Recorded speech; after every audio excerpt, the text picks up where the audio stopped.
আপু, তুমি আমাকে এভাবে কিস করলে কেন? আরে কিস তো করেছি মাত্র, সামান্য। অন্য কিছু তো করিনি। এর আগে এরকম বিহেভ দেখাচ্ছিস কেন? সঙ্গে কি গার্লফ্রেন্ড আছে নাকি? জি না, সঙ্গে কোনো গার্লফ্রেন্ড নেই, বন্ধুর সঙ্গে এসেছে এইখানে। ও আচ্ছা, তাহলে সিঙ্গেল। আয়, তোর সাথে কথা আছে। আজব তো, তোমাকে চিনি না জানি না, হুট করে বলছো যে তোমার সঙ্গে আমি যাব কেন? হ্যাঁ, এখান থেকে। আর আমার কিভাবে কিস করলে কেন? ফাজিল একটা মেয়ে। ও, তাহলে এইভাবে যাবি না তুই? বুঝতে পারছি তোর কথা। টাকা লাগবে? ওকে, টাকা দিব আমি। কি বলছো আপু? এইগুলো তোমার মাথা ঠিক আছে? ছাড়ো, আমাকে ছাড়ো। তারপর স্বাধীন তার বন্ধুকে খুঁজতে লাগে, কিন্তু কোথাও পায় না। স্বাধীন রাখতে লাগে তার বন্ধুর কারণে। অন্যদিকে নেহা তার কিছু ফ্রেন্ডদের নিয়ে আসে, স্বাধীনকে জোর জবরদস্তি করে উপরের দিকে নিয়ে যেতে লাগে। তারপর একটা রুমে ঢুকে নেহার সঙ্গে ঢুকে পড়ে। বাইরে থেকে নেহার বান্ধবীরা দরজা লাগিয়ে দিয়ে চলে যায়। দেখো আপু, তুমি একদম আমার কাছে আসার চেষ্টা করবে না। তুমি যেমন ছেলে ভাবছো আমি অমন না। আমি মোটেও সুখ বিলিয়ে বেড়াই না। আমি আমার বন্ধুর সঙ্গে এখানে এসেছি। এটাই ফার্স্ট টাইম। যদি জানতাম যে নাইট ক্লাবে এসব হয় তাহলে কখনোই আসতাম না। হয়েছে, আর মিথ্যা কথা বলতে হবে না। সব ছেলেরা একই কথা বলে। দেখো আপু, তুমি মাতাল হয়ে আছো। প্লিজ একদম আমার কাছে আসবে না, তাহলে তোমার কিন্তু ভালো হবে না। আমি তো আমার খারাপ চাই, তাই ভালো তো চাই না। তাই বারবার তোর কাছে এগিয়ে আসছি, কিন্তু তুই কিছুই করছিস না। আচ্ছা, তুই কি পুরুষ? কথাটা বলে নেহা হাসতে লাগে অনবরত। তারপর স্বাধীন নেহার কাছ থেকে ধীরে ধীরে পেছনের দিকে যেতে লাগে। নেহা ক্রমশই স্বাধীনের দিকে এগিয়ে যেতে লাগে। এক পর্যায়ে স্বাধীনকে দেওয়ালের সঙ্গে চেপে ধরে ঠোঁটের সঙ্গে ঠোঁট লাগিয়ে দেয়। নেহাকে ধাক্কা দিয়ে সরিয়ে দিয়ে বলে, আরে আপু, আমি তোমাকে বলছি তুমি যেরকম ছেলে ভাবছো আমি ওই রকম না। আমি এই কাজ কখনোই করতে পারবো না। বিশ্বাস করো, আমি আমার বন্ধুর সঙ্গে এসেছি। আমাকে যেতে দাও আমার বন্ধুর কাছে। ও, তাহলে তো শরীরে কোনো বড় নারী টাচ করেনি, তাই তো? হ্যাঁ, প্লিজ ভেসে দাও আমাকে। আমি আমার সব কিছু আমার স্ত্রীর জন্য হেফাজত করে রেখেছি। কিন্তু তা তো আর হবে না বাবু। তোর এইসব এখন আমাকে দিতে হবে, তা না হলে তোর খবর আছে। তারপর স্বাধীন দরজার কাছে গিয়ে বিধা দরজা খোলার চেষ্টা করে, কিন্তু বাইরে থেকে যে দরজা লাগিয়ে দিয়ে গেছে নেহার বান্ধবীরা, সেইটা আর স্বাধীন জানে না। নেহা খাটের উপর শুয়ে থেকে হাসছে, আর অন্য হাতে সিগারেট টানছে, আর এক হাতে ড্রিঙ্কের বোতল। আরে, যতই দরজা ধাক্কাধাক্কি করিস না কেন, কোনো কাজই হবে না। এখন আমি যা করতে বলবো তাই করবি। তুই যদি না করিস তাহলে খবর আছে। আমার এরকম মজা লাগবে না যার জন্য জাহান্নামে পড়তে হবে আমাকে। প্লিজ আপু, আমাকে ছেড়ে দাও। দেখো, আমি পাপ কাজের সঙ্গে লিপ্ত হতে চাচ্ছি না। কিন্তু স্বাধীনের কথা যেন নেহার কান অবধি পৌঁছায় না। তার সিগারেট খাওয়া শেষ হলে গায়ে থেকে শার্ট খুলে ফেলে। নেহার শরীরে শুধু বিরা। স্বাধীন নেহার দিকে তাকিয়ে চোখ নিচু করে ফেলে। নেহা স্বাধীনের কাছে এসে মাথা উঁচু করে বলে, আহা, কি লজ্জাবতী রে! আর ঢং দেখাতে হবে না, আমি ভালো করে জানি এই সব তোর লোক দেখানো। কিরে, আয়। আপু প্লিজ ছেড়ে দাও, আমি মার কাছে যাব। ধ্যাৎ, তোকে বলে কোনো লাভই হবে না। কিন্তু তোকে যতই দেখছি ততই অবাক হচ্ছি। আদৌ কি তুই ছেলে নাকি অন্য কিছু রে? বিন্দু মাত্র তোর মধ্যে ফিলিংস নেই। একটা সুন্দরী মেয়েকে কেউ দেখে পাগল হয়ে যায়, তোর সামনে শুধু। দেখুন আপু, আমি তো আগেই বললাম আমি ওই রকম ছেলে না। আমি আমার সব কিছু স্ত্রীর জন্য হেফাজত করে রেখেছি। প্লিজ আমাকে ছেড়ে দিন, যেতে দিন আমাকে। ধ্যাৎ, তোর সঙ্গে কথা বলে লাভ নাই। যা করার আমাকেই করতে হবে। কথাটা বলে নেহা খাট থেকে উঠে স্বাধীনের কাছে যায়। স্বাধীন ভয় পেয়ে অনবরত দরজায় কড়া নাড়তে লাগে, কিন্তু কেউ দরজা খুলে দেয় না। নেহা স্বাধীনের কাছে গিয়ে কলার চেপে ধরে এক ঝটকায় টান দিয়ে খাটের উপর নিয়ে গিয়ে পড়ে যায়। নেহা গিয়ে স্বাধীনের শরীরের উপর বসে পড়ে। তারপর এক এক করে স্বাধীনের শার্টের বোতাম খুলতে লাগে, আর বুকে কিস করতে লাগে। নেহার প্রত্যেকটা স্পর্শে স্বাধীন কেঁপে উঠতে লাগে, যেন নিজেকে আর সামলাতে পারবে না সে। এক পর্যায়ে স্বাধীনকেও সম্পূর্ণ উলঙ্গ করে ফেলে নেহা। উলঙ্গ হয়ে যায় স্বাধীন। নেহার দিকে তিক্ত দৃষ্টিতে তাকিয়ে থাকতেই উত্তেজিত হয়ে পড়ে। তারপর নেহা স্বাধীনকে কিস করতে লাগে। অনবরত স্বাধীনের অমত থাকা সত্ত্বেও নেহার প্রত্যেকটা কিসের রেসপন্স করতে লাগে। এভাবে কেটে যায় প্রায় 5 মিনিট। নেহাকে উপর থেকে সরিয়ে খাটের উপর শুয়ে দিয়ে স্বাধীন নেহার শরীরের উপর উঠে পড়ে। তারপর নেহাকে আদর দিতে লাগে। স্বাধীনের এই রূপ দেখে অবাক হয়ে যায়। 1 ঘন্টা পর পুরো ঘরটা নিস্তব্ধ হয়ে গেছে। দুইটা শরীরে ঘন ঘন নিঃশ্বাস ফেলছে। এসি চলছে, তারপর দুইটা শরীর ঘেমে একাকার। নেহা স্বাধীনকে তার বুকের সঙ্গে শক্ত করে জড়িয়ে চুলগুলো নিয়ে খেলা করছে। স্বাধীন যখন বুঝতে পারে যে কাজ করেছে, অন্যায় করেছে, তখন নেহার উপর থেকে উঠে পড়ে। ঘরের এক কোণে গিয়ে হাঁটু উঁচু করে থুতনি লাগিয়ে কান্না করতে লাগে। নেহা স্বাধীনের কাণ্ড দেখে অবাক হয়ে যায়। কিরে, তোর আবার কি হলো? হাসি খুশি আনন্দ করার সময় তো দেখলাম তুই ভালোই, এখন ওইভাবে কান্না করছিস কেন? সেখানে কান্না করার কথা আমার, সেখানে তুই। আপু, তুমি যা আমার সঙ্গে করেছো তা একদমই ঠিক করনি। আমি তোমাকে অভিশাপ দিলাম, তোমার বিয়ে হবে না। আর যদি বিয়েও হয়, এমন হাজব্যান্ড পাবে যে অনেক বাজে থাকবে আর লুচ্চা হবে। কি বললি? বিয়ে? তাও আবার আমি? অসম্ভব। আমি এনজয় করব আর উপভোগ করব লাইফটাকে। বিয়ে করে নিজের জীবন নষ্ট করব কেন? এর জন্যই তো বিয়ে করি না, কোনো বয়ফ্রেন্ডও নেই, উল্টো ঝামেলায় কেন পড়তে যাব? কি, তুমি এত বাজে একটা মেয়ে? বাজে কথাটা শুনে নেহার কেন জানি অনেক খারাপ লাগে। খাট থেকে উঠে ওই অবস্থাতে স্বাধীনের কাছে এসে ঠাস ঠাস করে থাপ্পড় লাগিয়ে দিয়ে বলে, উত্তর বাচ্চা, কি বললি? আমি বাজে মেয়ে, তাই না? আর তোরা কি, হ্যাঁ, এক মেয়েকে নিয়ে সুখে থাকতে পারিস না? তোদের 1000টা মেয়ে লাগে, আবার বলছিস আমরা বাজে? তোদের মতো কুত্তার বাচ্চাদের জন্য অনেক মেয়ের জীবন নষ্ট হয়ে যায়, অনেক মেয়ে সুইসাইড পর্যন্ত করে ফেলে তোদের জন্য। কি বলছেন এইগুলো আপনি? আর আমাকে মারলেন কেন? আমি আবার কোন মেয়ের জীবন নষ্ট করলাম? তুই না, কিন্তু তোর মতো ছেলে মানুষই অনেক খারাপ। আচ্ছা ওয়েট, তুই বের হয়ে যা, কিন্তু হ্যাঁ, কখনো এসব কথা কাউকে বলতে পারবি না। আপু, আপনার টাকা আপনার কাছে রাখেন, আমার লাগবে না। আর হ্যাঁ, আজ যা আমার সঙ্গে করলেন তার জন্য আপনাকে একদিন না একদিন দেখেন পস্তাতে হবে। আরে যা যা এখান থেকে। কথাটা বলে নেহাকে খাটের উপর কাঁথা দিয়ে ঘুমিয়ে পড়ে। স্বাধীন ফ্লোর থেকে তার পোশাক উঠিয়ে পরিধান করে নেয়। তারপর দরজার কাছে এসে দাঁড়িয়ে কড়া নাড়তে যাবে, দেখে দরজা খোলা। স্বাধীন দেখে অবাক হয়ে যায়। একটু আগে এই দরজা কতবার নক করেছে, কিন্তু খুলিনি। এখন দরজা সঙ্গে হাত লাগার সঙ্গে সঙ্গেই খুলে গেল। আর কোনো চিন্তা না করে রুম থেকে বেরিয়ে যায় স্বাধীন। শেষবার নেহার দিকে তাকাই, দেখে একটা মায়াবী মেয়ে খাটের উপর শুয়ে আছে। যেন কেউ দেখে বুঝতে পারবে না এই মেয়েটা এত জঘন্য। স্বাধীন সেদিকে এক পলক তাকিয়ে আবার যেতে লাগে। নিচে এসে দেখে তার বন্ধু সোফায় বসে চিন্তা করছে কি যেন। স্বাধীন সামনে দাঁড়াতে স্বাধীনের বন্ধু মাথা তুলে উপরের দিকে তাকায়। স্বাধীনকে দেখতে পেয়ে জড়িয়ে ধরে বলতে লাগে, আরে কোথায় হারিয়ে গিয়েছিলি তুই? এতবার ফোন করছি, মেসেজ দিছি, কোনো রিপ্লাই পাচ্ছি না। কোথায় গিয়েছিস? অনেক টেনশন হচ্ছিল আমার। একটাবার বলে যাবি না আমাকে? তোকে আগে অনেকবার বলেছিলাম আমি এই জায়গাটাতে আসবো না, কিন্তু তুই তো আমার কোনো কথাই শুনলি না। বললি যে ভাবি এইখানে আসবে। আচ্ছা, এখানে যারা আছে প্রত্যেক মেয়ে কি বাজি নাকি? কেন রে, হঠাৎ এই প্রশ্ন করছিস যে? স্বাধীন ভাবতে লাগে, সজীবকে বল আদৌ কি ঠিক হবে? নেহা তো বলেছে যেন কাউকে না বলি, তাই বলল না কিছু। না বলে স্বাধীন তার বন্ধুকে নিয়ে নাইট ক্লাবের বাইরে চলে আসে। তারপর গাড়ি করে স্টার্ট দিয়ে বাসার দিকে যেতে লাগে। আরে তুই কিন্তু বললি না নাইট ক্লাবে হঠাৎ করে কোথায় হারিয়ে গিয়েছিলি? ফোন দিলাম, ফোন রিসিভ করছিস না। তুই আমার কথা এড়িয়ে যাচ্ছিস কেন? কিছু হয়েছে? আরে না, কিছুই হয়নি।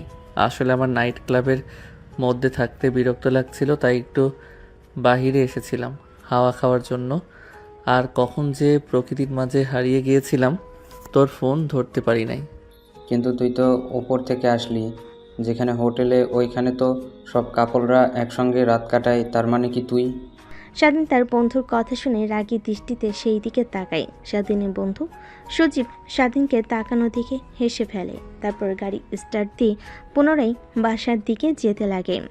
বাসার সামনে এসে হর্ন দিতেই দারোয়ান এসে দরজা খুলে দেয়। গাড়িটা পার্কিং লটে রেখে তাদের ফ্ল্যাটে চলে যায়। ফ্ল্যাটে গিয়ে স্বাধীন সোজা তার রুমে চলে যায়। দরজা লক করে ওয়াশরুমে চলে যায় গোসল করার জন্য। যতক্ষণ না গোসল করবে ততক্ষণে শরীর পরিপাক হতে পারবে না। তারপর গোসল করে বাইরে বের হয়ে মাথার চুল তোয়ালে দিয়ে মুছতে লাগে। ঠিকমতো এমনও তো অবস্থায় স্বাধীনের ফোন বাজতে লাগে। স্বাধীন অন্য হাত দিয়ে ফোন হাতে নিয়ে দেখে তার মা ফোন করেছে। ফোন রিসিভ করে স্বাধীন বেলকনিতে চলে যায়। হ্যালো, আসসালামু আলাইকুম। এত রাতে ফোন করেছো যে, কিছু কি হয়েছে বাড়িতে? না রে বাবা, কিছুই হয়নি। আসলে তোর কথা অনেক মনে হচ্ছিল। তোর বাবা বাসায় নেই, অফিসের কাজে সিলেট গিয়েছে, একা বাসায়। তাই ভাবলাম তোর সঙ্গে একটু কথা বলি। আপু কোথায় গিয়েছে? আপু অন্তত বাড়িতে আছে। হ্যাঁ, আছে তো। তোর আপুর পরীক্ষার রেজাল্ট বের হয়েছে, ভার্সিটিতে ভর্তি হওয়ার জন্য প্রস্তুতি নিচ্ছে। তোদের ওইখানে নাকি সুন্দর আর নামকরা একটা ভার্সিটি আছে, ওইটাতে লেখাপড়া করবে। এর জন্য অনেক পরিশ্রম করছে। ও আচ্ছা, তাহলে তো ভালোই হয়, তাই না? তুমি কি খাবার খেয়েছো? হ্যাঁ, খাবার খেয়েছি। কিন্তু তুই খাবার খাসনি? হ্যাঁ মা, একটু পড়লাম, তাই এখনো খাবার খাইনি। এখন খাবার খেতে যাব, ঠিক তখনই ফোন করেছো। তারপর স্বাধীন তার মায়ের সঙ্গে বেশ কিছুক্ষণ বেলকনিতে দাঁড়িয়ে কথা বলতে লাগে। কথা বলা শেষ করে স্বাধীন রুমে প্রবেশ করে, পোশাক পরে নেয়। তারপর নিচে আসে খাবার খাওয়ার জন্য। দেখে স্বাধীনের বন্ধু সজীব সোফায় বসে কার সঙ্গে যেন ভিডিও কলে কথা বলছে। স্বাধীন সজীবের পাশের সোফায় বসে পড়ে, টিভি অন করে টিভি দেখতে লাগে। সজীব তার গার্লফ্রেন্ডের সঙ্গে কথা বলা শেষ করে স্বাধীনের দিকে তাকিয়ে বলে, কিরে, তোর মন এভাবে মরা কেন? কী হয়েছে আমাকে বল। দেখ, ক্লাবে যদি কিছু হয়ে থাকে আমাকে বল, আমি ওটা সমাধান করে দিচ্ছি। আরে না, কিছুই হয়নি। আসলে কোনো কিছু ভালো লাগছে না, আর বাসার কথা অনেক মনে পড়ছে, তাই হয়তো মন খারাপ দেখাচ্ছে আমার। আমারও ঠিক একই অবস্থা। চল না তোদের গ্রামে যাই, তোদের গ্রাম দেখতে অনেক ভালো লাগে আমার, ঘুরে আসি। কিন্তু কিছুদিন পর তো আবার কলেজে এক্সাম আছে, এই কথাটা মাথায় কি আছে তোর? এখন যদি গ্রামে যাই, শহরে আসতে আসতে তাও 1 মাস লাগবে। পরীক্ষার তো আর খুব সময় বাকি নেই। আরে বাদ দে না।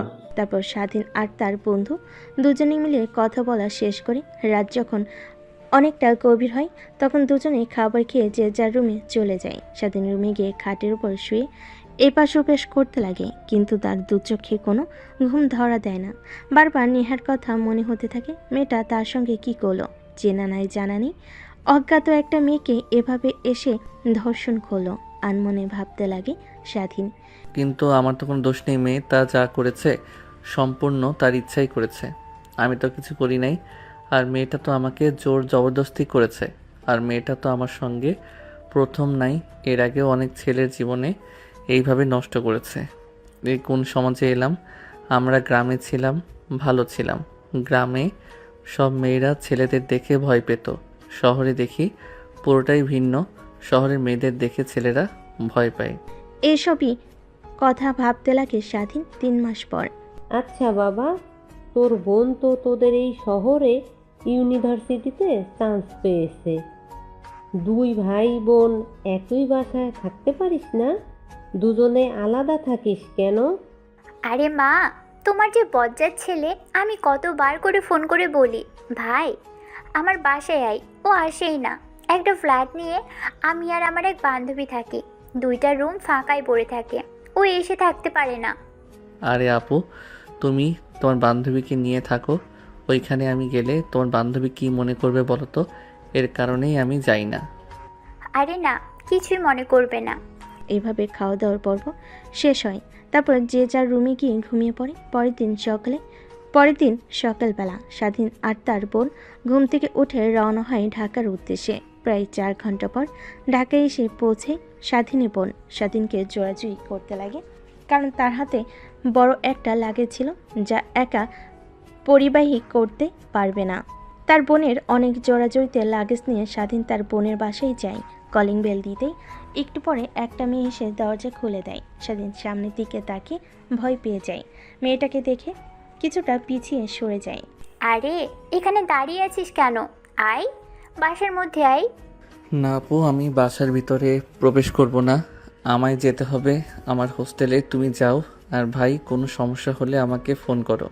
রাস্তার অপোজিট সাইডে আমার হোস্টেল। দেখ কি বলছি, রাগ উঠাস না, কিছু খেয়ে তারপর যাস। স্বাধীন অনবরত নাক করতে লাগে, কিন্তু তার বোন স্বাধীনের কোনো কথা না শুনে রুমের ভিতর নিয়ে যায়। দরজা লাগিয়ে খাবার টেবিলে বসে স্বাধীন অপেক্ষা করতে লাগে। স্বাধীনের বোন কিচেন রুমে যেতে নেহা এসে স্বাধীনের পাশে বসে পড়ে। তুই সামিয়ার ছোট ভাই। নেহার কথা শুনে স্বাধীন মাথা দিয়ে হ্যাঁ বোঝায়। এইটা তোর সঙ্গে কি করলাম আমি? প্লিজ সামিয়াকে কিছু বলবি না, ও আমাকে ভুল বুঝবে। না, আমি আপুকে সব কথা বলে দেব। আর তুমি একটা বাজে মেয়ে, তোমার সঙ্গে আমার আপুকে রাখবো না। তোমার সঙ্গে থাকতে নিলে আমার আপু তোমার মতো খারাপ হয়ে যাবে। প্লিজ সামিয়াকে এসব কথা বলিস না। আর ওই দিন তোর সঙ্গে ভুল করে এসব করে ফেলেছি। আসলে আমিও ফার্স্ট টাইম গিয়েছিলাম নাইট ক্লাবে, ড্রিঙ্ক করে মাতাল হয়ে গেছিলাম, তারপর তোকে কিস করেছিলাম। কি? বাট তোমাকে দেখে আমার বিন্দুমাত্র মনে হয়নি যে তুমি প্রথমবার এসেছো। বিশ্বাস কর, সত্যি বলছি, ওই বাড়ি আমার প্রথম ছিল। নেহার কথাটা শেষ হওয়ার আগে স্বাধীনী বোন হাতে 3 কাপ কফি বানিয়ে সেইখানে আসে। তারপর নেহাকে উদ্দেশ্য করে বলে, কি রে, তুই আমার ভাইয়ের সঙ্গে কি কথা বলছিস? ও অনেক লাজুক, অচেনা কোনো মানুষের সঙ্গে কথা বলে না একদমই। তা তো দেখতেই পাচ্ছি নিজ চোখে। আচ্ছা, তুই যে বলতি তোর ভাই আছে, রাস্তার অপোজিট সাইডে একটা হোস্টেলে থাকে, কখনো আমার সঙ্গে দেখা করিসনি, এটা কি তোর ভাই? হ্যাঁ। তারপর নেহা স্বাধীনের বোন 3 জনে বসে আড্ডা দিতে লাগে। অনেকটা সময় পার হয়ে যায়। এমন সময় নেহা বলে ওঠে, আচ্ছা, একটা কাজ করলেই তো পারিস নাকি? তোর ভাইকে আমাদের সঙ্গে রাখলি, ও তোর ভাই আমারও ভাই। আমাদের তো এমনিতেই 2টা রুম ফাঁকা পড়ে থাকে, হোস্টেলে থাকে কি খায় না খায়, এমনিতেই অনেক চিকনা।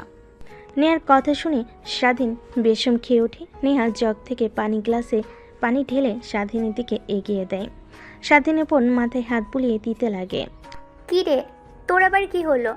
আচমকা বেসন খেয়ে উঠলি কেন? আর নেহা তো ঠিকই বলেছে, তুই হোস্টেলে থাকিস, কি খাস না খাস, এর থেকে আমাদের এখানেই থাকিস। দেখো, আমি ছেলে মানুষ, তোমার হয়তোবা কোনো সমস্যা না হতে পারে আপু, কিন্তু তোমার বান্ধবীর সমস্যা হতে পারে। আমি হোস্টেলে ভালো আছি। আরে না, আমার কিছুই হবে না। সামিয়া যেমন তোমার বোন, ঠিক আমিও তোমার বোনের মতোই। আপনি বোন না অন্য কিছু, সেই কথা না বললাম।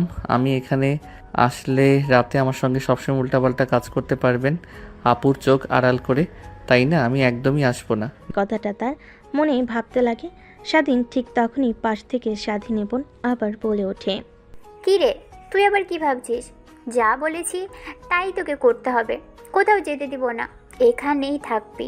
আর হোস্টেল থেকে আগামীকাল গিয়ে সব কিছু নিয়ে আসবি। না আপু, আমি এইখানে একদমই থাকতে পারবো না। কেন থাকতে পারবি না তুই? দেখ, আমি যা বলেছি তোকে তাই করতে হবে, না হলে মা বাবাকে বলে দিব তোকে যেন পড়াশোনা করতে কোনো প্রকার টাকা না দেয়। আপু, ওইখানে আমার বন্ধু আছে, ওর সঙ্গে থাকি। আর এখানে আসলে তো আড্ডা দেওয়ার মতো কেউ নেই, তাই এখান থাকতে পারবো না। ও আচ্ছা, এ ব্যাপার। তা আমাদের পাশের রুমটা তো সবসময় খালি পড়ে থাকে, ওটাতে না হয় ও থাকলো, সমস্যা নেই, ওকেও নিয়ে আসিস কাল। হ্যাঁ? কিন্তু কোনো কিন্তু না, যা বলেছি তাই করবি। আমরা 2টা মেয়ে এক ফ্ল্যাটে থাকি, কোনো সময় যদি কিছু হয়ে যায় তখন তোরা থাকলে আমাদের সঙ্গে আমাদেরও সেফটি হলো, তোরাও আমাদের সঙ্গে থাকতে পারলি। কথাটা বলে স্বাধীনের বোন কফির মগ নিয়ে কিচেন রুমে চলে যায়। অন্যদিকে স্বাধীন নেহার দিকে তাকাতে নেহা মুচকি একটা হাসি দিয়ে সেখান থেকে উঠে চলে যায়। স্বাধীন মুচকি হাসির মানে বুঝতে পারে না, সেখানে ধ্যান মেরে বসে থাকে। একটু পর স্বাধীনের বোন এসে স্বাধীনকে একটা রুম দেখিয়ে দেয়, অনেক পরিপাটি গোছানো একটা রুম। তারপর রুমে গিয়ে ব্যাগ থেকে পোশাক বের করে ফ্রেশ হয়ে খাটের উপর শুয়ে থাকে। বন্ধুর সঙ্গে কথা বলছিল। এমন সময় দরজা দিয়ে রুমের মধ্যে প্রবেশ করে নেহা। নেহাকে দেখতে পেয়ে স্বাধীন তড়িঘড়ি করে নিজেকে সামলে নিয়ে ফোন কেটে দেয়। আপু, তুমি আমার রুমে কিছু কি হয়েছে? না, কিছুই হয়নি, তোর সঙ্গে একটু দেখা করতে আসলাম। দেখো আপু, তোমার দিকে তাকিয়ে আমি আপুকে কিছু বলিনি, কিন্তু এখন দেখছি বলতেই হবে। কথাটা বলেই যে স্বাধীন তার বোনকে ডাকতে যাবে, ঠিক তখনই নিহা দৌড়ে গিয়ে স্বাধীনের ঠোঁটের সঙ্গে ঠোঁট লাগিয়ে দিয়ে চুষতে লাগে। স্বাধীন বড় বড় চোখ করে তাকিয়ে থাকে নিহার দিকে। প্রায় 5 মিনিট পর নিহা স্বাধীনকে ছেড়ে দিয়ে ঠোঁট মুছতে লাগে। জানিস, ওই দিনের পর থেকে আমি একদমই তোকে ছাড়া কিছুই ভাবতে পারি নাই। তোকে অনেক খোঁজার চেষ্টা করেছি, নাইট ক্লাবে অনেক গিয়েছি তোর জন্য, কিন্তু কোথাও তোকে খুঁজে পাইনি। দেখো আপু, একদমই তুমি আমার সঙ্গে আজে বাজে কাজ করবে না, তাহলে আমি এইখান থেকে চলে যাব। আপু, আব্বু না টাকা দিলে কি হবে? আমি কিছু একটা করে নেব। ও আচ্ছা, আমরা আজে বাজে কাজ করছি তাই না? চল তাহলে তোকে বিয়ে করে ফেলি, তখন আর তো আজে বাজে কাজ হবে না, সব বৈধতা হবে, তাই না? কি? তাও আবার তোমার মতো বাজে একটা মেয়েকে বিয়ে করব? অসম্ভব, একদমই না। যেই মেয়ে নাইট ক্লাবে একটা ছেলেকে দেখতে পেয়ে তার উপর ঝাঁপিয়ে পড়ে, না জানি আমাকে রেখে যখন আমার থেকে সুন্দর কাউকে দেখবে তার সঙ্গে আবার ওই কাজ করা শুরু করবে। স্বাধীনের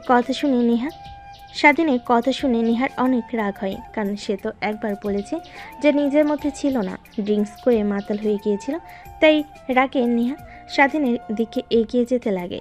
ঠিক এমন অবস্থায় পিছন থেকে স্বাধীন উপর নিহাকে উদ্দেশ্য করে বলে, কি রে, তোকে পাঠালাম যে যা স্বাধীনকে ডেকে নিয়ে আয় খাবার খাওয়ার জন্য, আর তুই এসে দুজনে গল্প শুরু করেছিস। নিহা নিজেকে সামলে নিয়ে পিছনের দিকে তাকায়, দেখে স্বাধীনের বোন। তারপর নিহা তার মুখে কৃত্রিম হাসি রেখা টেনে বলে, আরে তুই বললি না তোর ভাই অনেক লাজুক, তাই তোর ভাইয়ের লজ্জা ভাঙাচ্ছি। হয়েছে, আমার ভাইকে আর লজ্জা ভাঙাতে হবে না। এখন আয় তুই আমার সাথে, আর স্বাধীন তুইও আয়, খাবার খেয়ে নিবি। কথাটা বলি স্বাধীনের বোন নেহাকে নিয়ে রুম থেকে বেরিয়ে আসে। নেহা বারবার স্বাধীনের দিকে রাগী দৃষ্টিতে তাকিয়ে থাকে। স্বাধীন বুঝতে পারে তার আজকে খবর আছে। তারপর শোয়া থেকে উঠে খাবার টেবিলে চলে যায়। খাবার খাওয়া শেষ করে স্বাধীন রুমে এসে ভালোভাবে দরজা লাগিয়ে তারপর লাইট অফ করে মোবাইল অন করে বন্ধুর সঙ্গে গেমস খেলতে লাগে। রাত যখন অনেক গভীর হয় তখন দেখতে পায় তার পায়ে ভার ভার অনুভব হয়। স্বাধীন ভয় পেয়ে যায়। ফ্ল্যাশ লাইট অন করে দেখে নিহা তার পায়ের উপর বসে আছে। স্বাধীন চিৎকার দিতে যাবে, এর আগে নিহা এসে স্বাধীনের মুখে হাত দিয়ে চেপে ধরে। দেখ, তুই তোর বোনকে কি বলবি, উল্টো আমি বলবো তুই আমাকে জোর জবরদস্তি করেছিস। তখন দেখবি তোর বোন তোর কোনো কথাই বিশ্বাস করবে না, আমার কথা বিশ্বাস করবে। আর ওই আমি সব কিছু ভিডিও রেকর্ড করে রেখেছি, যদি চিৎকার চেঁচামেচি করিস তাহলে ভিডিওটা তোর বোনকে আর তোর বাবা মাকে দেখিয়ে দেব, তখন দেখবি তোর কি হাল করে। নেহার কথা শুনে স্বাধীনও বলতে লাগে। নেহা কিছুই বুঝতে পায় না। স্বাধীন মুখ থেকে হাত সরাতে স্বাধীন ঘন ঘন নিঃশ্বাস নিতে লাগে। আর যদি অল্প কিছুক্ষণ হাত মুখে দিয়ে রাখতো তাহলে নির্ঘাত পরপারে চলে যেত। আরে আপু, তুমি কি আমাকে মেরে ফেলতে চেয়েছিলে নাকি এভাবে মুখ চেপে ধরে? আরে তোকে মারবো কেন, তোকে তো ভালোবাসবো, আদর দেব। ভালোবাসার মানুষ কি কখনো মেরে ফেলা যায় বল? আপু, তুমি হয়তোবা ভুলে যাচ্ছ যে আমি তোমার থেকে 4 বছরের জুনিয়র। এটা কখনো সম্ভব না। কি সম্ভব না? তুই হয়তো আমার আসল পরিচয় জানিস না। আমি যা একবার চেয়েছি তাই পেয়েছি। আমি এখানে তোর বোনের সঙ্গে মা বাবার সঙ্গে রাগ দেখিয়ে তাদের সঙ্গে অভিমান করে এইখানে এসে রয়েছি। না হলে আমার আশেপাশে সব সময় সর্বনিম্ন 20 থেকে 25 জন বডিগার্ড মোতায়েন থাকতো। আর কি বললি, আমার পেছনে পেছনে অনেক ছেলে লাইন দিয়ে দাঁড়িয়ে আছে, তাদের দিকে আমি ফিরেও তাকাই না। তুমি তাহলে যাও না সেই ছেলেদের কাছে, দেখবে তোমার চাহিদা ও পূরণ করবে, তুমিও আনন্দ পাবে। কিন্তু আমি তো তোমার থেকে জুনিয়র, তোমার চাহিদা পূরণ করতে পারবো না। প্লিজ আপু, আমার সঙ্গে এসব আর করবে না। আর আমি তখন বলেছি, উল্টাপাল্টা কিছু করলে আমি এখান থেকে চলে যাব। বুঝতে পারছি, সোজা আঙুলে ঘি উঠবে না, আঙুল বাঁকাতেই হবে। কি তার মানে? তুমি ওই দিন রাতে মদ খেয়ে?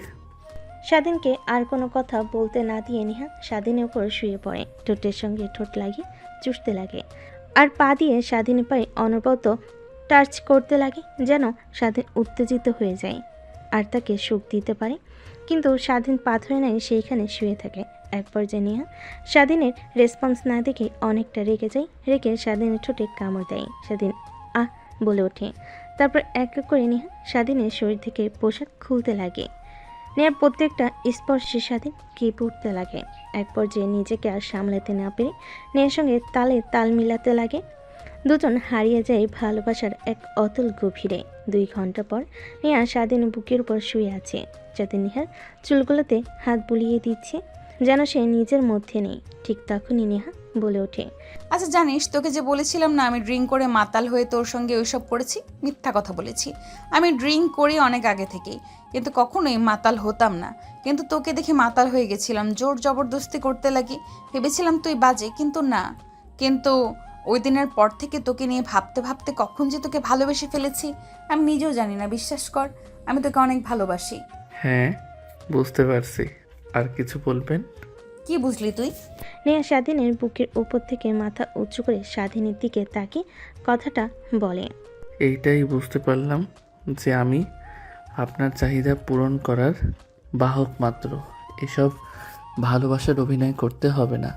আমি কি বলি, একটা ভালো ছেলে দেখে বিয়ে করে ফেলেন, অযথা কোনো ছেলের জীবন নিয়ে খেলা না করে। হ্যাঁ, বিয়ে তো করতে চাই, কিন্তু যাকে করব সে তো আর রাজি হচ্ছে না।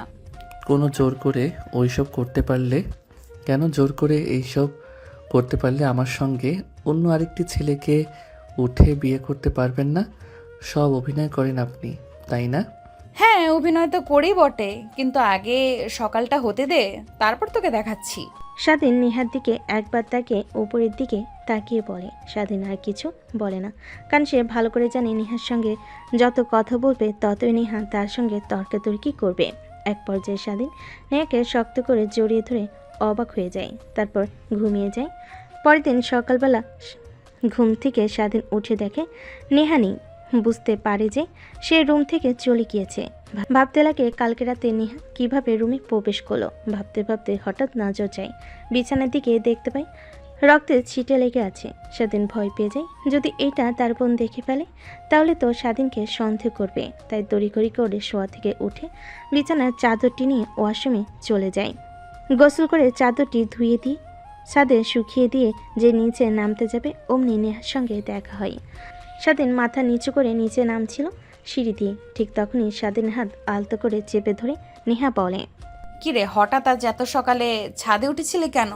কালকে রাতে যা করেছেন, যদি আপুর সঙ্গে ধরা খাই তার কারণেই ছাদে এসে জামা কাপড় আর বিছানার চাদর শুকাতে দিয়েছি। স্বাধীনের কথা নেহা বুঝতে পারে, অনেকটা লজ্জা পায়। তারপর স্বাধীনকে দেওয়ালের সঙ্গে চেপে ধরে মাথা পিছন দিকে হাত দিয়ে কিস করতে লাগে। স্বাধীন রেগে গিয়ে নেকে ধাক্কা দিয়ে সরিয়ে দেয়। কি শুরু করেছেন আপনি? হ্যাঁ বলেন তো। আমি বলছি যে আমি আপনার ছোট, তারপরেও এসব করছেন। আবার প্রকাশ্যে যদি আপু দেখে ফেলে তখন কি হবে ভাবতে পারছেন? একবার জ্যান্ত পুঁতে রাখবে মাটিতে আমাকে। এমনিতে কোনো মেয়ের সঙ্গে দেখতে পারে না আমাকে, এর কারণে আমার কোনো মেয়ে ফ্রেন্ড নেই।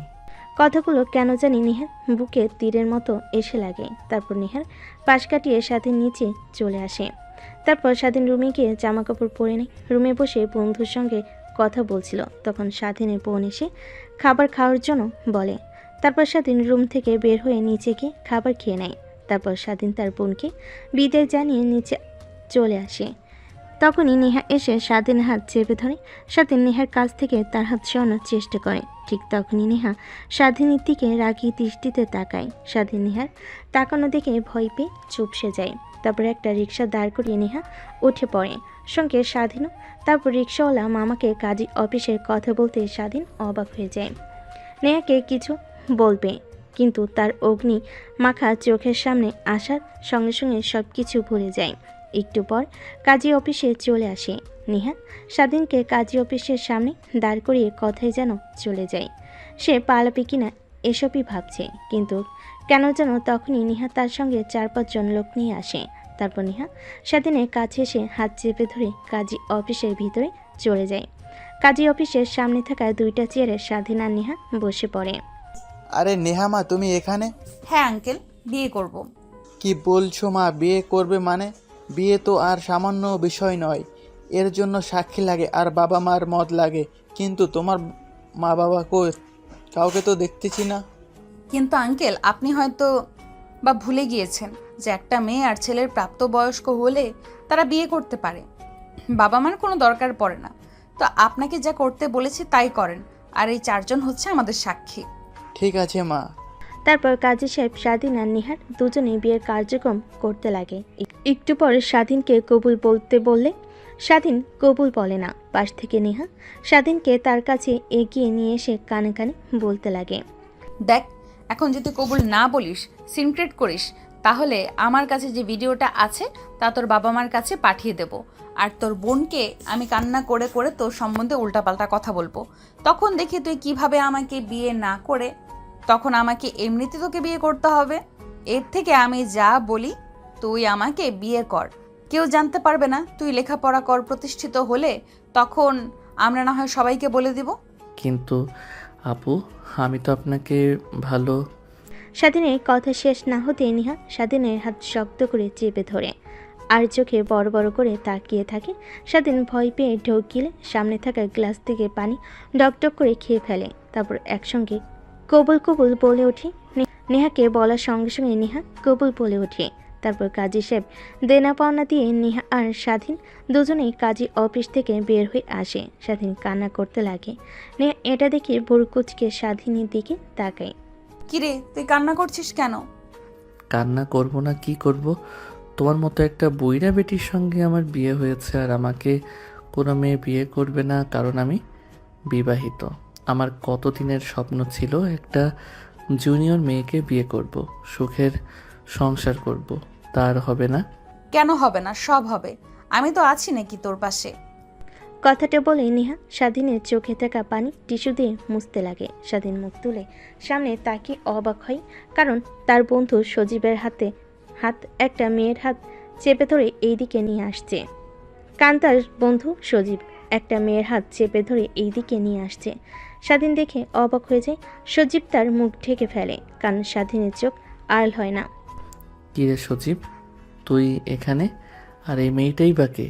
ওহ ভাইয়া, তাহলে আপনি স্বাধীন আর এ হচ্ছে বাটপার সুজিত।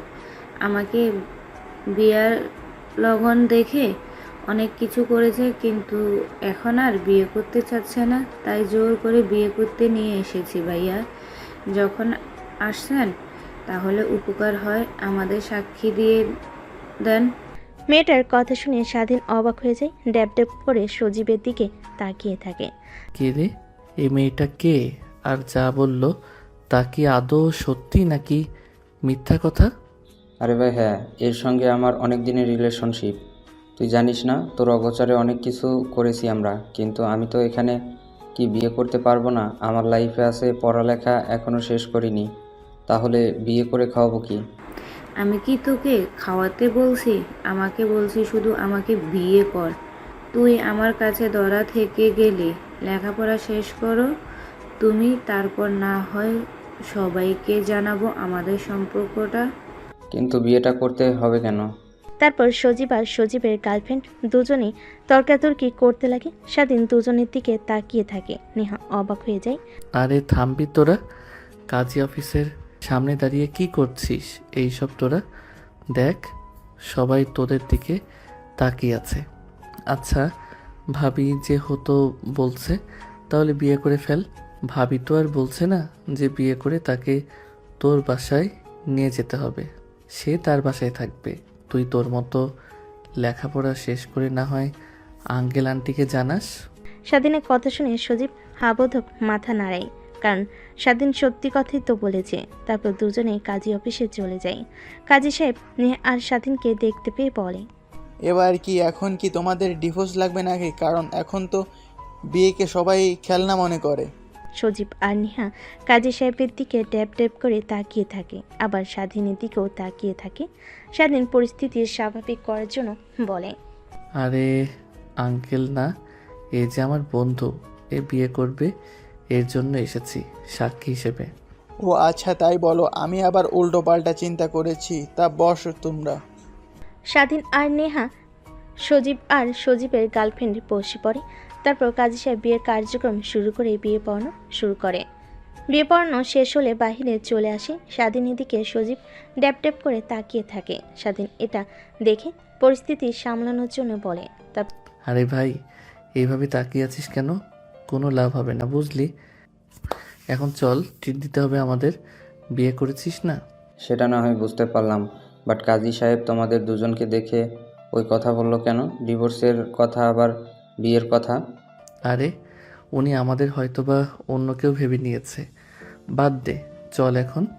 না না না, যাওয়া যাবে না। আগে এটার উত্তর দে, তারপর। আচ্ছা আপু, আপনি বলেন তো কি হয়েছে? তারপর সজীবকে নেহা সব কথা খুলে বলে তাদের বিয়ের কথা। শুধুমাত্র সজীব কথাটা শুনে হাসতে লাগে। স্বাধীনের অনেক রাগ হতে লাগে। সজীবের কাছে গিয়ে একটা ঘুষি মেরে বলতে লাগে, দেখ, তোর বিয়ের কথা আমি জানি, আমার বিয়ের কথা তুই। বাই চান্স কেউ যদি জানতে পারে আমাদের এই বিয়ের কথা, তাহলে কিন্তু খবর আছে। আর তোর কথা আমি সবাইকে বলে দেব তখন। আরে পাগল নাকি তুই? কাউকে বলবি না, আমিও কাউকে বলবো না। এখন চল, তুই আমাকে ট্রিট দিবি। আমি কেন তোকে ট্রিট দিতে যাব? তোদের বিয়ের সাক্ষী আমরা দিয়েছি, আমাদের তুই ট্রিট দিবি? তখনই নেহা পাশ থেকে বলে, চলো, তোমাদের কাউকেই ট্রিট দিতে হবে না, আমি তোমাদের খাওয়াবো। তারপর দুইটা রিক্সা দাঁড় করিয়ে চারজন উঠে পড়ে। তারপর একটা রেস্টুরেন্টের সামনে গিয়ে নেমে রিক্সাওয়ালাকে ভাড়া দিতে চলে যায়। তারপর তারা রেস্টুরেন্টে ঢুকে খাওয়া দাওয়া করে চারজনে অনেক এনজয় করতে লাগে। দেখতে দেখতে অনেকটা সময় পার হয়ে যায়। তারপর চারজন রেস্টুরেন্ট থেকে বের হয়ে রিক্সা নিয়ে পুরো শহরটা ঘুরতে লাগে। এমন সময় স্বাধীনের ফোন বাজতে লাগে। পকেট থেকে ফোন বের করতেই নেহা একটু কৌতূহল নিয়ে হাত থেকে ফোন কেড়ে নিয়ে দেখে আপু লেখা। বুঝতে পারে সামিয়া ফোন করেছে, তাই স্বাধীনের দিকে এগিয়ে দেয়। স্বাধীন নেহাকে চোখ বাঁকিয়ে প্রশ্ন করে, এখন আপুকে কি বলবো বলেন? আপু তো বলেছিল যে হোস্টেল থেকে সব কিছু গুছিয়ে যেন খুব তাড়াতাড়ি বাসায় যাই, কিন্তু আমরা তো বাহিরে দিয়ে ঘুরছি এখন। কিছু একটা বলো তুমি। তারপর স্বাধীন ফোন রিসিভ করে কানের কাছে ধরতেই ওপাশ থেকে সামিয়া বলতে লাগে, কি রে, তুই কখন বের হয়েছিস বাসা থেকে? এখনও আসিসনি কেন? হোস্টেল থেকে সব কিছু আনতে তো আর এত সময় লাগার কথা না। আপু, একটা কাজে বন্ধুর সঙ্গে কলেজে এসেছি, একটু পর বাসায় গিয়ে তারপর না হয় আমরা দুজন যাব। ও আচ্ছা, তাহলে তাড়াতাড়ি চলে আসিস। কথাটা বলে স্বাধীন ফোন রেখে দেয়। স্বস্তির একটা নিঃশ্বাস ফেলে। অন্যদিকে নেহা অপলক দৃষ্টিতে স্বাধীনের দিকে তাকিয়ে থাকে। স্বাধীন অনেকটা অবাক হয়ে যায় নেহার তাকানো দেখে। কি হয়েছে আপু, তুমি এইভাবে আমাদের দিকে তাকিয়ে আছো কেন? না, দেখছি আমার কিউট বরটাকে। স্বাধীন নেহার কথা শুনে ফিক করে হেসে ফেলে। নেহা স্বাধীনের হাসির দিকে অপলক দৃষ্টিতে তাকিয়ে থাকে। এইভাবে অনেকটা সময় পার হয়ে যায়। পার্কে ঘোরাঘুরি শেষ করে আরেকটা রিক্সা নিয়ে স্বাধীন আর সজীব দুজনেই হোস্টেলে চলে আসে। তারপর দুজনেই গোছগাছ করে হোস্টেলের সবার কাছ থেকে বিদায় নিয়ে চলে আসে বাসায়। কলিং বেল দিতে নেহা এসে দরজা খুলে দেয়। সজীব মুখ ফসকে বলে ফেলে, ভাবি আপনি এখানে? পাশ থেকে স্বাধীনের বোন সব কিছু শুনতে পায়। কে ভাবি? কার ভাবি? কিসের ভাবি? না মানে আপু মুখ ফসকে বের হয়ে গেছে। ও আচ্ছা, বুঝতে পারছি। তা তোমরা ভিতরে আসো। তারপর সজীবকে একটা রুম দেখিয়ে দেয়। সজীব তার রুম অনেক পছন্দ হয়। গোছগাছ করে স্বাধীনের রুমের মধ্যে প্রবেশ করে দেখে স্বাধীন মোবাইলে গেমস খেলছে। স্বাধীনের পাশে বসে বলতে লাগে, কিরে, কিছু তো বুঝতে পারলাম না। নেহা ভাবি এখানে কেন? নেহা হলো আমার আপুর বান্ধবী। কি? হ্যাঁ, সত্যি। কেমনি কি ভাই? তুই কি তাহলে নেহা ভাবিকে আগে থেকে চিনতি নাকি? আর তোকে কোনো মেয়ে যদি চোখের ইশারা দিত তাও তো আমার কাছে এসে বলতেই, কিছুই তো বললি না। কিছু হয়েছে, ব্যাপার খুলে বলতো। স্বাধীন সজীবের এমন প্রশ্নে কি বলবে বুঝতে পারে না। তাকে তো আর নাইট ক্লাবের কথা বলা যাবে না বলে নেহাকে বাজে ভাববে, তাই ভাবতে লাগে কি বলা যায়। এক পর্যায়ে বলতে লাগে, তুই যেরকম আমার কাছ থেকে মিমের কথা লুকিয়েছিস, ঠিক আমি একই রকম নেহার কথা লুকিয়েছি তোর কাছ থেকে। ও আচ্ছা, তাই বল। তারপর সজীব আর স্বাধীন দুজনেই কথা বলতে লাগে। অনেকটা সময় পার হয়ে গেলে স্বাধীনের বোন তাদের দুজনকে ডাকতে লাগে খাবার খাওয়ার জন্য। তারপর খাবার টেবিলে গিয়ে খাওয়া দাওয়া শেষ করে যে যার রুমে গিয়ে ঘুমিয়ে পড়ে। স্বাধীন কালকে নাই আজকেও দরজা ভালোভাবে লাগিয়ে দেয়, যেন নেহা কোনোভাবে খুলতে না পারে। ভিতর থেকে লক করে রাখে যেন খুলতে না পারে। তারপর রুমে এসে খাটের পর শুয়ে পড়তে চোখ লেগে আসতেই ঠিক তখনই ফোন ভাইব্রেশন হতে লাগে। ফোন হাতে নিয়ে দেখে অচেনা নাম্বার, তাই পাশে রেখে দেয়। একের পর এক ফোন আসতে লাগে। স্বাধীন বিরক্তি নিয়ে রিসিভ করে কানে কাছে ধরতেই ও পাশ থেকে তীক্ষ্ণ গলায় বলতে লাগে, কিরে, তোর দরজা ভেতর থেকে লাগিয়ে রেখেছিস কেন? কালকের মতো লক করে রাখতে পারিসনি? ও, তা আপনি আমার নাম্বার পেলেন কোথা থেকে? সেটা তোকে জানতে হবে না। দরজা খুলতে বলেছি, দরজা খোল, না হলে দরজা ভেঙে ভেতরে ঢুকবো কিন্তু। আরে না না, দরজা ভাঙতে হবে না। এমনিতেই কালকে তুমি আমাকে রাতে ঘুমাতে দাওনি। প্লিজ, আজকে কিছু হবে না, ঘুম পাচ্ছে অনেক। তুই দরজা খুলবি কিনা সেটাই আগে বল। নেহার রাগী কণ্ঠ দেখে স্বাধীন ভয় পেয়ে যায়। দরজা খুলে দিতে নেহা রুমের মধ্যে প্রবেশ করে দরজা লাগিয়ে দিয়ে স্বাধীনের দিকে রাগী দৃষ্টিতে তাকায়। কি বলেছিলি দরজা খুলবে না, তাই না? ওয়েট, দেখাচ্ছি তোকে মজা। কথাটা বলে নেহা স্বাধীনের দিকে এগিয়ে যেতেই লাগে। কালকে নাই আজকেও স্বাধীন পিছু হতে লাগে। এক পর্যায়ে সোফায় গিয়ে বসে পড়ে। নেহা সোফার দুপাশে হাত দিয়ে স্বাধীনের দিকে ধীরে ধীরে এগিয়ে যেতে লাগে। দেখো আপু, এসব করা একদমই ঠিক হচ্ছে না। ভুলবশত যদি তোমার পেটে বাবু চলে আসে তখন কি হবে? আসলে আসবে, সেটা নিয়ে তোকে ভাবতে হবে না। এখন যা করছি তা করতে দে, না হলে তোর খবর আছে। কিন্তু দেখ, কোনো কিন্তু করবি না। তোর এরকম দ্বিধাদ্বন্দ্বের কারণে আমি তোকে কিন্তু বিয়ে করেছি শরীয়ত মোতাবেক। তুই আমার স্বামী, তোর কাছ থেকে স্ত্রীর অধিকার আমি পেতেই পারি, না হলে জোর করে আদায় করব। দেখো আপু, আমি তোমাকে সব কথা খুলে বলি, তখন তোমার ভয়ের তো চেহারা দেখে কিছু বলিনি। আমি তোমাকে স্ত্রী হিসেবে মানতে পারবো না, কারণ আমার বাবা মা কখনো তোমার মতো একটা মেয়েকে তাদের ছেলের বউ হিসেবে একদমই দেখতে পারবে না। কেন, আমার মধ্যে এমন কিসের অভাব আছে যে আঙ্কেল আন্টি আমাকে তাদের ছেলের বউ হিসেবে মানতে পারবে না? ছোটোখাটো পোশাক পরো, নাইট ক্লাবে যাও, এসব কোনো ভালো মেয়ের কাজ না। এটা যদি একটাবার আমার বাবা মা জানে তাহলে তো আরও কখনোই মানবে না। হ্যাঁ, এটাই ঠিক। আগে অনেক গিয়েছি, বাট বিশ্বাস কর 3 মাস হলো নিজেকে একদম পরিবর্তন করে ফেলেছি। তোর বোনের সঙ্গে দেখা হওয়ার পর থেকে একসঙ্গে থাকি। আর জিজ্ঞেস করতে পারিস তোর বোনকে কোন জায়গায় যায় নাকি? তোর বোনের সঙ্গে সব সময় থাকি, ভার্সিটিতে যাই একসঙ্গে, সব কিছু করি। ও আচ্ছা। হ্যাঁ, আরও তুমি আমাকে যেভাবে বলবে সেভাবেই চলবো। পর্দা করে বোরকা পরে বাইরে চলাফেরা করতে বললে সেটাও করব। প্লিজ আমাকে ভালোবেসে নিজের করে নাও, কখনো দূরে সরিয়ে দিও না। স্বাধীনের কেন জানি নেহার বলা কথাগুলো শুনে অনেক ভালো লাগে, তাই নেহাকে আলতো করে নিজের দিকে এগিয়ে নিয়ে আসে। নেহার হাত ছেড়ে দিতে স্বাধীনের উপর পড়ে যায়। নেহা স্বাধীনকে শক্ত করে নিজের আওতায় নিয়ে আসে, পিছনে চুল চেপে ধরে ঠোঁটের সঙ্গে ঠোঁট লাগিয়ে ফেলে স্বাধীন। তারপর অনবরত কিস করতে লাগে। নেহা স্বাধীনের ভালোবাসা পেয়ে প্রতিনিয়ত শিউরে উঠতে লাগে।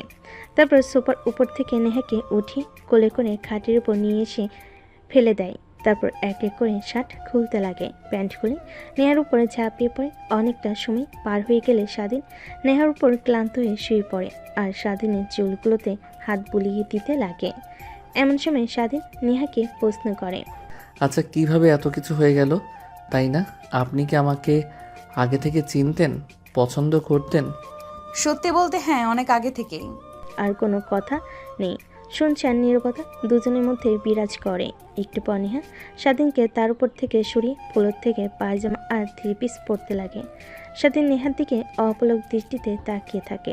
এক পর্যায়ে খাট থেকে উঠে পিছন দিক থেকে নেহাকে শক্ত করে জড়িয়ে ধরে ঘাড়ি অনবরত কিস করতে লাগে। নেহা মুচকি একটা হাসি দেয়। আরে কি করছো, ছাড়ো, সকাল হয়ে যাবে। আবার না ঘুমালে কালকে আবার ভার্সিটিতে যেতে হবে, উঠতে পারবো না। হলে হবে, সমস্যা কি? চলো আবার। কি না, আর পারবো না, সরি, মাফ চাই। আজকের মতো এখানেই সমাপ্ত, কালকে। এইটা বলে কোনো লাভ হবে না। কথাটা বলে স্বাধীন নেহাকে কোলে তুলে নেয়। তারপর বিছানায় নিয়ে গিয়ে এক এক করে নেহার শরীর থেকে জামা কাপড় খুলতে লাগে। আবারও দুজন হারিয়ে যায় ভালোবাসার অতল সাগরে। অনেকক্ষণ পর স্বাধীন ক্লান্ত হয়ে নেহাকে জড়িয়ে ধরে শুয়েছিল। এমন সময় স্বাধীনের মাথায় একটা প্রশ্ন ঘুরপাক খায়। নেহার দিকে তাকিয়ে ছোট্ট করে একটা আলতো করে কিস করে বলতে লাগে, একটা প্রশ্ন করব, যদি কিছু মনে না করো। কেন? একটা কেন, হাজারটা প্রশ্ন করো, আমি সব প্রশ্নের উত্তর দিব নির্দ্বিধায়। আচ্ছা, আপনি কি এতিম না আপনার ফ্যামিলি আছে? আমার ফ্যামিলি আছে, বাবা মা ভাই বোন সবাই আছে। তাহলে একা থাকেন কেন? আর আপু বলল যে আপনার কথা মা বাবার কাছে, আপনি নাকি আপনার মা বাবার সঙ্গে অভিমান করে রয়েছেন। হ্যাঁ, কিন্তু কেন? তুমি যেহেতু আমার স্বামী, তোমাকে সব কথা বলার অধিকার আছে। আমার বাবা হলো এই শহরের নামকরা বিজনেসম্যান, নাম্বার 1 কোম্পানির মালিক ইমরান চৌধুরী। তুমি হয়তোবা নাম শুনেছো। হ্যাঁ, শুনেছি তো, অনেক কোটিপতি বাংলাদেশের নাম্বার 1 কোম্পানির মালিক। হ্যাঁ, কিন্তু এটাই হলো আমার শত্রু। প্রতিনিয়ত বাবার রুলস ফর্মালিটি মেনে চলতে তার বডিগার্ড সর্বক্ষণ আমাকে পাহারা দেয়। আমার যা একদমই ভালো লাগে না, আর তাদের লাইফস্টাইল আমার অনেক বাজে লাগে। তাই সাধারণ মানুষের মতো জীবনযাপন করতে চাই। বাবাকে বলতে নিলে সে বলে তার অনেক শত্রু, আমার বিপদ হবে, তাই সে আমাকে একা ছাড়তে চায় না। তাই বাবা মার সঙ্গে ঝামেলা করে আমি বাসা থেকে বের হয়ে আসি। তারপরে শহরে এসে এই বাসা কিনে এখানে উঠি। তারপর ভার্সিটিতে গেলে তোমার বোনের সঙ্গে আমার পরিচয় হয়। সেই থেকেই আমরা দুজন একসাথেই থাকি। ও আচ্ছা, তাহলে এই ব্যাপার। আঙ্কেল তো ঠিকই বলেছে, কারণ কোটি কোটি টাকার মালিক হলে তার শত্রু অনেক থাকে। তোমার কোনো ক্ষতি হতে পারে যদি কেউ জানতে পারে তুমি এখানে আছো। আরে কিছুই হবে না, বাইরের মানুষ খুব একটা আমাকে চেনে না। তারপর অনেক কথা বলতে লাগে। নেহা স্বাধীনকে অনেকটা সময় পার হয়ে গেলে নেহার শরীরের ওপর থেকে স্বাধীন উঠে পড়ে। নেহা ফুলোর থেকে পায়জামা আর 3 পিস পরিধান করে নেয়। স্বাধীন ওয়াশরুমে চলে যায় গোসল করার জন্য। বাহিরে এসে দেখে নেহা নেই, বুঝতে পারে তার রুমে চলে গেছে। তারপর ঘুমিয়ে পড়ে। পরের দিন সকালবেলা স্বাধীন ঘুম থেকে উঠে তার বন্ধু সজীবের ডাকে, কিরে শালা, আর কত ঘুমাবি? রাতে বুঝি ভাবির সঙ্গে বাসর করেছিস? তোর কপাল আর আমার কপাল, তুইও করলি বাসর আর আমিও ফোনে করলাম ভিডিও কলে। মানে? এত মানে জানতে হবে না তোর এখন, ওঠ তাড়াতাড়ি ফ্রেশ হয়ে নিচে আয়। আপু খাবার খাওয়ার জন্য ডাকছে, আর আজকে কলেজে যাব, অনেক দিন হলো যাওয়া হয় না, সামনে তো আবার এক্সাম। তারপর স্বাধীন শোয়া থেকে উঠে ওয়াশরুমে চলে যায় ফ্রেশ হওয়ার জন্য। ফ্রেশ হয়ে বাইরে এসে খাবার টেবিলে এসে চেয়ার টেনে বসে পড়তেই স্বাধীনের বোন স্বাধীনকে খাবার সার্ভ করতে করতে বলে, তাহলে এর জন্যই আমার কাছে তুই থাকতে চাচ্ছিলি না? নিজের মতো চলাফেরা করবি, ঠিকমতো কলেজ করবি না, ঘুমাবি, রাতভর গেমস খেলবি। কি যে বলো আপু, আসলে আজকে অনেক রাত অবধি পড়ে ঘুমিয়েছি, তাই ঘুম থেকে উঠতে লেট হয়েছে আমার। স্বাধীনের কথা শুনে পাশ থেকে মুচকি মুচকি হাসতে লাগে নেহা। সঙ্গে সজীব খাবার খাচ্ছিল। ঠিক তখনই বাম হাতে ব্যথা অনুভব করে। পাশে তাকিয়ে দেখে নেহা অনবরত তার বাম হাতে স্বাধীনের বাম হাতে চিমটি কাটছে, কিন্তু কিছু বলতে পারছে না, সহ্য করে নিচ্ছে। এক পর্যায়ে হাত সরিয়ে নেহার দিকে রাগী দৃষ্টিতে তাকাতে নেহা স্বাধীনকে চোখের ইশারা দিয়ে খাবার খেতে বলে। তারপর খাওয়া দাওয়া শেষ করে স্বাধীন তার রুমে চলে যায়। কলেজে পরিধানকৃত পোশাক পরে কলেজের উদ্দেশ্যে বেরিয়ে পড়ে স্বাধীন আর সজীব। অন্যদিকে নেহা আর স্বাধীন বোন তারাও চলে যায় ভার্সিটিতে। দেখতে দেখতে একসময় মনোযোগ দিয়ে ক্লাস করতে লাগে। কলেজ ছুটি হলে স্বাধীন সজীব কলেজের বাইরে এসে রিক্সার জন্য অপেক্ষা করতে লাগে। এই সময়টাতে রিক্সা পাওয়া অনেক চাপ। একটু পরে রিক্সা পেয়ে যায়। তারপর রিক্সা নিয়ে সোজা তাদের বাসায় চলে আসে। দেখতে পায় বাড়ির সামনে অনেকগুলো কালো গাড়ি দাঁড় করানো, সামনে অনেকগুলো বডিগার্ড দাঁড়িয়েছে। স্বাধীন কিছু একটা ইঙ্গিত পায়, কিন্তু সেই দিকে কোনো পাত্তা না দিয়ে ভিতরে ঢুকতে যাবে তার আগে সব বডিগার্ডরা স্বাধীন আর সজীবকে আটকায়। আপনারা কেউ ভিতরে ঢুকতে পারবেন না, স্যার তার মেয়ের সঙ্গে দেখা করতে গিয়েছে, একটু পর না হয় আপনারা ভিতরে ঢুকতে পারবেন, স্যার বের হয়ে না আসা পর্যন্ত। কি বলছেন এগুলো? আমার বাসা, আমি যেতে পারবো না মানে? এক প্রকার রাগ দেখিয়ে ভেতর প্রবেশ করে স্বাধীন আর সজীব। তারপর সোজা বাসার ভিতর ঢুকে দেখে বসার রুমে বসে একটার মধ্যে বয়স্ক লোক, দামি স্যুট আর প্যান্ট পরিহিত। স্বাধীন দেখে বুঝতে পারে এইটা নেহার বাবা। পাশ কাটিয়ে সোজা রুমে চলে যায়। ফ্রেশ হয়ে নিচে এসে দেখে এখনও লোকটা বসে আছে। স্বাধীন তার বোনের পাশে গিয়ে বসে পড়ে। তারপর স্বাধীনের বোন স্বাধীনের সঙ্গে পরিচয় করিয়ে দিতে লাগে। দেখো, আমি তোমাদের ভালোর জন্যই এসব করেছি, আর তোমরা উল্টো আমাকে ভুল বুঝেছ। অনেক কষ্ট পেয়েছি আমি। চলো তুমি আমার সঙ্গে বাসায়। তোমার যেমন ইচ্ছা তেমনভাবে চলাফেরা করবে। তোমাকে এখানে এভাবে দেখতে একদমই পারছি না মা। বাবা, আমি এখানে অনেক ভালো আছি। যখন প্রয়োজন হয় তখন আমি একাই বাসায় চলে যাব। আর সময় সময় গিয়ে তোমার সঙ্গে মা, ভাইয়া আর ছোট বোনের সঙ্গে দেখা করে আসব। কিন্তু তুমি বাসায় যাবে না কেন মা?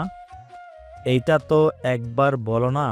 এখানে একটা ভার্সিটিতে ভর্তি হয়েছি আমি, তাই লেখাপড়া রেখে তোমার সঙ্গে যেতে পারবো না। তোমাকে বিশ্বের নামকরা ভার্সিটিতে ভর্তি করব মা। করব মা, বিদেশে পড়ালেখা করবে, দেশে থাকতে হবে না। চলো এখন। নিহার বাবা নেহাকে অনেক জোর জবরদস্তি করতে লাগে, কিন্তু নেহা তার বাবার সঙ্গে যেতে রাজি হয় না। এক পর্যায়ে হাল ছেড়ে দিয়ে নেহাকে বিদায় জানিয়ে তার বাবা চলে যায়। তখনই স্বাধীনের বোন নেহার কাছে গিয়ে বলতে লাগে, তুই এত বড় ঘরের মেয়ে, এই কথাটা তো আগে আমাকে কখনো বলিসনি। তোকে যদি বলতাম আগে, তাহলে আমার সঙ্গে কখনোই বন্ধুত্ব করতে না, তার কারণেই বলিনি। আর আমি তো বাবার সামনেই বললাম, সাধারণ মানুষের মতো জীবন যাপন করতে চাই আমি, তার কারণেও আর তোকে বলা হয়নি। কিন্তু আমি যা ভালো মনে করি, তোর বাবা যা করেছে তোদের ভালোর জন্যই করেছে। তোর বাবার কথা শোনা উচিত। তারপর নেহা আর সামিয়া দুজনে অনেক কথা বলতে লাগে। ঠিক তখনই পাশ থেকে সজীব স্বাধীনের কানে কানে বলতে লাগে, শালা, তোর তো রাজকপাল রে। রাজকুমারীও পেয়ে গেলি, রাজত্বও পেয়ে যাবি কিছুদিন পরে। কি বলছিস এসব? আরে শালা, শুনলি না? নেহার বাবা এই দেশের নম্বর 1 কোম্পানির মালিক। এর জন্য কেন জানি নেহা আপুকে আমি প্রথমবার দেখে চেনা চেনা লাগছিল, কিন্তু চিনতে পারি নাই। নেহা আপুর জন্য তো অনেক ছেলে ইনস্টাগ্রামে কত ছেলের হাত পর্যন্ত কেটে পিক আপলোড দিয়েছে। আমি তো এসব দেখেছি। আর সেই মেয়ে কিনা তোর বউ। তারপর সজীব স্বাধীনকে অনেক কথা বলতে লাগে। এভাবে অনেকটা সময় পার হয়ে যায়। তারপর সবাই খাওয়া দাওয়া করে যে যার রুমে চলে যায়। এইভাবে পেরিয়ে যায় 2 মাস। একদিন সবাই খাবার টেবিলে বসে খাবার খাচ্ছিল। এমন তো অবস্থায় নেহা দৌড়ে খাবার টেবিল থেকে উঠে বেসিংয়ের কাছে চলে যায়। নেহাকে খাবার টেবিল থেকে দৌড়ে উঠে যেতে দেখে স্বাধীন বোন সামিয়া নেহার কাছে গিয়ে দেখে নেহা অনবরত বমি করে চলেছে। সামিয়া বুঝতে পারে না নেহার বমি হওয়ার কারণ কি। এক পর্যায়ে নেহা বমি শেষ হলে সামিয়া নেহাকে পানি খাইয়ে দিয়ে মাথায় পানি দিয়ে তার রুমে নিয়ে গিয়ে শুয়ে দিয়ে আসে। তারপর আবার খাবার খেতে টেবিলে আসে। তখনই স্বাধীন প্রশ্ন করে, আচ্ছা আপু, নেহাপুর কি হয়েছে? হঠাৎ করে উঠে বেলসিনের কাছে গেল যে? আরে আমিও তো বুঝতে পারলাম না কি হয়েছে ওর। গিয়ে দেখি অনবরত বমি করে চলেছে। আল্লাহই জানে মেয়েটার আবার কি হলো। কথাটা বলে স্বাধীন বোন খাবারের প্লেটগুলো নিয়ে কিচেন রুমে চলে যায়। সজীব পিছন থেকে স্বাধীনকে কোনায় দিয়ে এক নাগারে গুতা লাগে। স্বাধীন রেখে পিছনের দিকে তাকাতেই সজীব বলে, ভাই, তুই তো এখন বাবা হতে চলেছিস। মিষ্টি খাওয়া আমাদের। বাবা মানে কি বলছিস এসব কথা তুই? আরে হ্যাঁ, কারণ একটা মেয়ে কখন বমি করে জানিস? যখন তার পেটে বাচ্চা থাকে, তখন খাবার খাওয়ার সঙ্গে সঙ্গে বমি করে। আর আমি বেশ কিছুদিন ধরে দেখছি নেহাপুর মধ্যে কেমন যেন পরিবর্তন, পেট ধীরে ধীরে ফুলে উঠছে।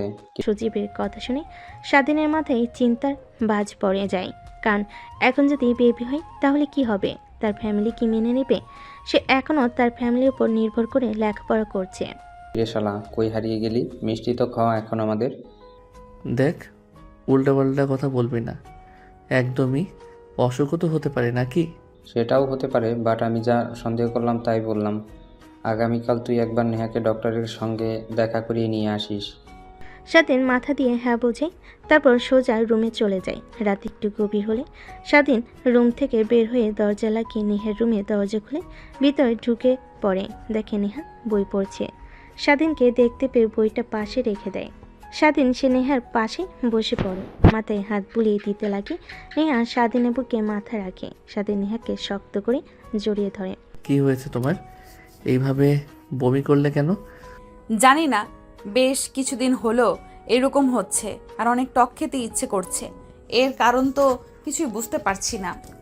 নেহার কথা শুনে স্বাধীনের আরও সন্দেহ গাঢ় হয়, কারণ এই লক্ষণ তো গর্ভবতী মায়েদের একমাত্র হয়।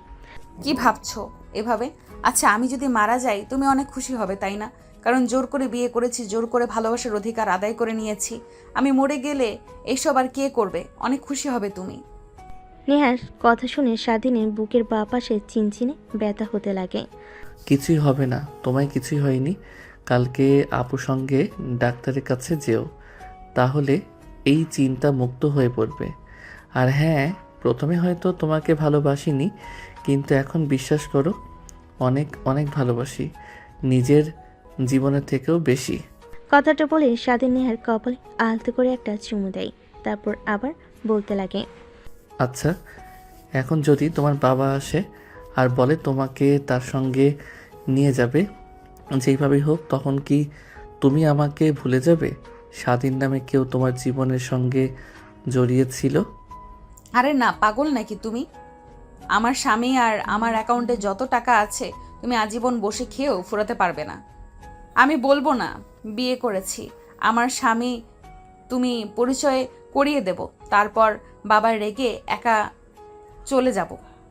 কথাটা বলে নেহা স্বাধীনকে জড়িয়ে ধরে। এভাবে অনেকটা সময় পার হয়ে যায়। এমন সময় স্বাধীন বলে, চলো বাইরে যাই, অনেক সুন্দর চাঁদ উঠেছে, ছাদ থেকে অনেক ভালো দেখাবে। ছাদে যাও, আমি কফি বানিয়ে আনছি।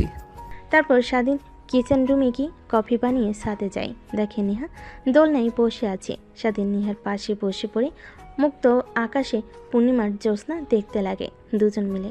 এভাবে অনেকটা সময় পার হয়ে গেলে রাত যখন গভীর হয়, তখন স্বাধীন নেহাকে কোলে তুলে নেয়। তারপর সিঁড়ি দিয়ে নিচে নেমে নেহার রুমে নেহাকে দিয়ে স্বাধীন তার রুমে এসে ঘুমিয়ে পড়ে।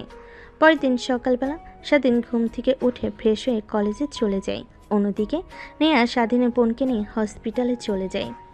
স্বাধীন ক্লাসে মনোযোগ দিতে পারে না, যদি তার সন্দেহটা ঠিক হয়, আবার যদি নেহার কোনো মারাত্মক রোগ হয়। এসব বিষয় নিয়ে চিন্তা করতে করতে ক্লাস শেষ করে কলেজ ছুটি হলে বাসে এসে দেখে নেহা বসার রুমে বসে আছে চিন্তিত হয়ে, পাশে তার বোন। স্বাধীন রুমের দিকে যাচ্ছিল, এমন সময় পিছন থেকে তার বোন ডাক দেয়। স্বাধীন বাধ্য ছেলের মতো তার বোনের সামনে গিয়ে দাঁড়ায়। স্বাধীনের বোন বসে থেকে উঠে স্বাধীনের গালে ঠাস ঠাস করে থাপ্পড় মারতে লাগে। এইটুকু ছেলে হয়ে বিয়ে করে ফেলেছিস, আবার বাবাও হতে চলেছিস। একটাবার কাউকে জানানোর প্রয়োজন মনে করলি না? ছি, আমার বলতেও ঘেন্না হচ্ছে। তুই আমার ভাই। স্বাধীন যা বোঝার বুঝে ফেলেছে। নেহা তার বোনকে সব কথা খুলে বলেছে। স্বাধীন মাটির দিকে তাকিয়ে থাকে, আরেকটা থাপ্পড় দিতে যাবে সামিয়া। এমন সময় নেহা এসে সামিয়ার হাত চেপে ধরে। দেখো, ওর কোনো দোষ নেই, আমি জোর করে বিয়ে করেছি আর সবাইকে বলতে নিষেধ করেছি, এর কারণেই কাউকে বলিনি। স্বাধীন, তাই বলে আমাকেও বলবে না? আমি ওর বোন হই। আমি কি তোদের সম্পর্কটা মেনে নিতাম না? উল্টো আমি মা বাবাকে বোঝাতাম। আর এখন কি বলবো? তার ছেলে লুকিয়ে বিয়ে করেছে, আবার বাচ্চার বাবা হচ্ছে। তখন বাবা মা কি বলবে বুঝতে পারছিস তোরা? আপু, ভুল করে ফেলেছি, প্লিজ তুমি বাবা মাকে রাজি করাও। আর নেহার কোনো দোষ নেই, যা করার আমি করেছি, ওর সঙ্গে জোর করে বিয়ে করেছি ওকে। তারপর নেহা স্বাধীনের বোন তিনজনের কথা বলতে লাগে। তার সজীব দর্শকের ন্যায় দাঁড়িয়ে আছে।